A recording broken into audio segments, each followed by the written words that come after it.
నమస్కారం అండి. డిఎస్సి అభ్యర్థులకు 6th నుంచి 10th వరకు చెప్పబడును Telugu pandits TGT PGT school assistant వారికి ఇప్పుడు 6th క్లాస్ తెలుగు బాట తెలుగు వాచకం చెప్పుకుంటున్నాము. వందే మాతరం బకించ చటర్జీ, మా తెలుగు తల్లి శంకరంబాటి సుందరాచారి, జాతీయ గీతం రవీంద్రనాథ్ ఠాగూర్, ప్రతిజ్ఞ పైడిమర్రి వెంకట సుబ్బారావు. ఉపాధ్యాయులకు సూచనలు ఇవి కూడా కొంచెం చదువుకుంటే మంచిది. అవగాహన, వ్యక్తీకరణ, సృజనాత్మకత, భాషాంశాలు ఇవి ఏటికి ఏ పాఠానికి ఏమి ఇచ్చినది తెలుసుకుంటే బాగుంటుంది. విద్యార్థుల సూచనలు. అమ్మఒడి ప్రక్రియ, గేయం, ఇతివృత్తం తల్లి ప్రేమ. ఈ పాఠ్యభాగం రచించింది బాడిగ వెంకట నరసింహారావు.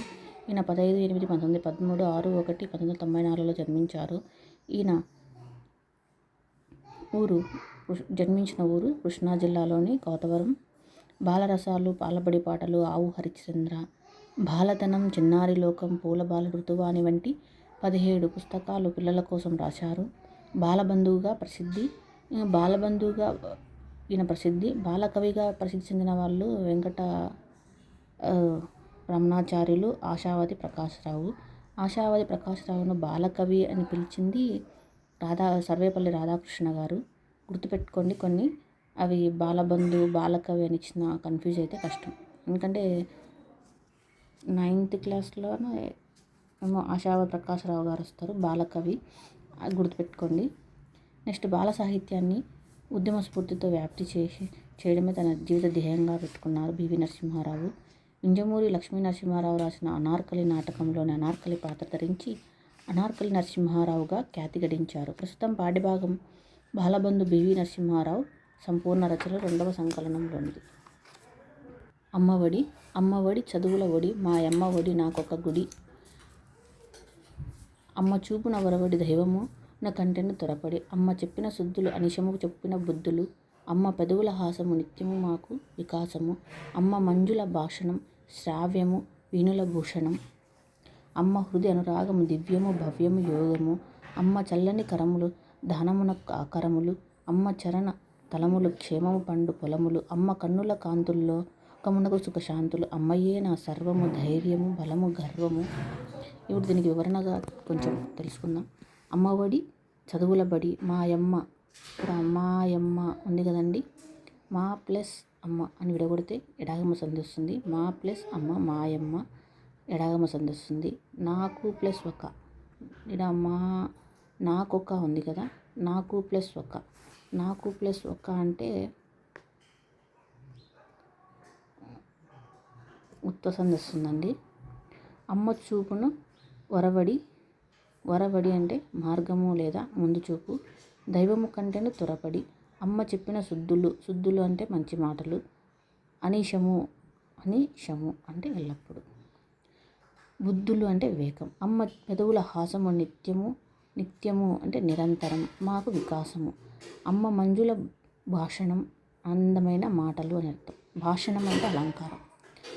శ్రావ్యము వీణుల భాషణం. నెక్స్ట్, అమ్మ హృది అనురాగము దివ్యము అంటే ఉత్తమము వస్తుంది. భవ్యము అంటే శుభము వస్తుంది. యుగము అంటే అన్నింటినీ సమకూర్చును అని వస్తుంది. అమ్మ చల్లని కరములు దానమునకు ఆకరములు అంటే నిలయములు, కరములు అంటే చేతులు. అమ్మ చరణము అంటే పాదములు, తలములు అంటే భూమి. క్షేమము పండు పొలములు అంటే ఆ పొలము బంగారంలాగా పండుతుంది అమ్మ పాదములు తాకి. అమ్మ కన్నుల కాంతుళ్ళు లోకమునకు సుఖశాంతులు. అమ్మయే నా సర్వము ధైర్యము బలము గర్వం. ఇక్కడ అమ్మ చెప్పే మంచి మాటలు అంటే ఎల్లప్పుడూ ఉపకరించే తెలివితేటలు. అమ్మ పెదవులపై చిరునవ్వు అంటే ఎప్పుడు నిరంతరం తెలివినిస్తుంది. దాన ధర్మములకు నిలయాలు. అమ్మ చల్లని చేతులు దాన ధర్మములకు నిలయాలు. ఇక్కడ 8-10 వాక్యములలో రాయండి అంటే అమ్మ గొప్పతనాన్ని పాఠం ఆధారంగా సొంత మాటలు అంటే స్వీయ రచన అని అర్థం. అంటే అమ్మ ఒడి గేయం ద్వారా అమ్మ గొప్పతనాన్ని తెలుసుకున్నారు కదా. నాన్న సంరక్షకుని గొప్పతనం రాయండి లేదా మీ పాటల పాఠశాలకు పతనం తెలిసేలా కింద గేయాన్ని పొడిగించండి అంటే అది సృజనాత్మకత అవుతుంది అన్నమాట.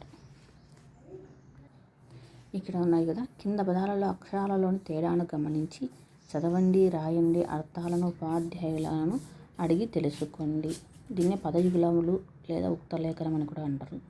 కరం చెయ్యి, ఖరం గాడిద, మామూలు కరం అంటే చెయ్యి, ఖరం అంటే గాడిద, చలం కదలిక, చాకొత్తిచ్చి చలం అంటే నెపము, పతకం బహుమతి, పతకం ఎత్తుగడ, లత తీగ, కథ అంటే జరిగినది, లత అంటే తీగ, కథ అంటే జరిగినది. పరం అంటే తర్వాత, అన్నమని. ఫలం అంటే పండు, ఫలితం. గజం ఏనుగు, ఘనం గొప్పతనం, మేఘం. జనం అంటే ప్రజలు, జశం చేప, డంభం గొప్పలు, ఢంక పెద్ద డప్పులు, దళం అంటే ఆకు వస్తుంది, గుంపు వస్తుంది.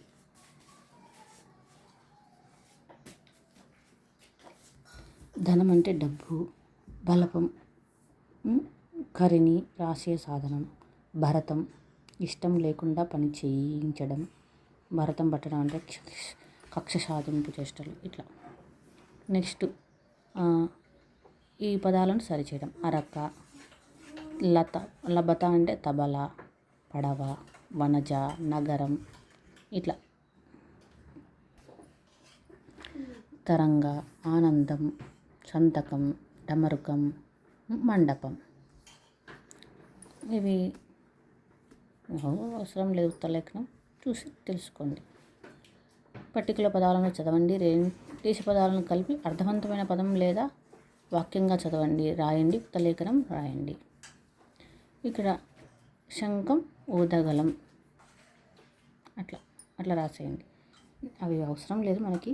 కానీ నెక్స్ట్ మాతృదేవోభవ, పితృదేవోభవ. పిల్లలు మాతృదేవోభవ, పితృదేవోభవ అంటారు పెద్దలు. అంటే మొట్టమొదట పూజించదగిన తల్లిదండ్రులు. ఇందుకు సంబంధించిన చిన్న చిన్న కథలు పురాణాల్లో ఉన్నాయి. తల్లిదండ్రులని పూజించడం ఎంత ముఖ్యమో, దాని ద్వారా ఎంతటి ఫలితం కలుగుతుందో వివరిస్తాను, శ్రద్ధగా వినండి. మనం ప్రతి సంవత్సరం వినాయక చవితి పూజ చేసుకుంటాం. ఆ సందర్భంగా వినాయక వ్రత కథను వింటూ ఉంటాం. భూమండలాన్ని ముందుగా చుట్టి వచ్చిన వాళ్లకు గణాధిపత్యం ఇస్తానని పరమశివుడు ప్రకటిస్తాడు. వెంటనే కుమారస్వామి నెమలి వాహనంపై భూమండల ప్రదక్షిణానికి బయలుదేరతాడు. వినాయకుడు పెద్ద బొజ్జ గలవాడు కనుక ఇంత వేగంగా కదలలేడు. ఈ పరీక్షలో ఎలా నెగ్గాలా అని ఆలోచిస్తూ కూర్చొని ఉంటాడు. అంతలో అక్కడికి నారదుడు వచ్చి తల్లిదండ్రులకు ప్రదక్షిణం చేస్తే భూమండలం యాత్ర చేసినట్లని చెబుతాడు. ఆ విషయం గ్రహించి వినాయకుడు తల్లిదండ్రులైన పార్వతీ పరమేశ్వరులకు ప్రదక్షిణాలు చేసి నమస్కరించాడు. మాతాపితరులకు ప్రదక్షిణం చేయడం అంటే భూమండలాన్ని చుట్టి రావడమే. తనకంటే వినాయకుడు ముందు భూప్రదక్షిణం పూర్తి చేస్తున్నట్లు గుర్తించి కుమారస్వామి ఓటమిని అంగీకరిస్తాడు. వినాయకుడికి గణాధిపత్యం దక్కుతుంది. చూశారా పిల్లలు, వినాయకుడి కథ వల్ల మీరు తెలుసుకోవాల్సింది ఏమిటి? తల్లిదండ్రులు మించిన దైవం లేదు. ఈ కథను వినాయక చవితి పండుగ సందర్భంగా మనం ప్రతి సంవత్సరం చెప్పుకుంటున్నామంటే తల్లిదండ్రులు సేవించడం వల్ల కలిగే పుణ్యాన్ని స్మరించుకుంటున్నామని గ్రహించాలి. అంతేకాక సోదరుల మధ్య కూడా ఎలాంటి విరోధ భావాలు ఉండకూడదు అనే విషయం కూడా ఈ పాఠం ద్వారా తెలుసుకోవచ్చు. వినాయక కుమారస్వాముల సోదరత్వం గ్రహించాలి. ఇందులో అడగచ్చు. నెక్స్ట్ పాఠం తృప్తి నెక్స్ట్ వీడియోలో చెప్పుకుందాం.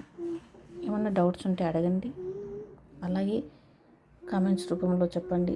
మిస్టేక్స్ ఉంటే సర్చ్ చేసుకుంటాను.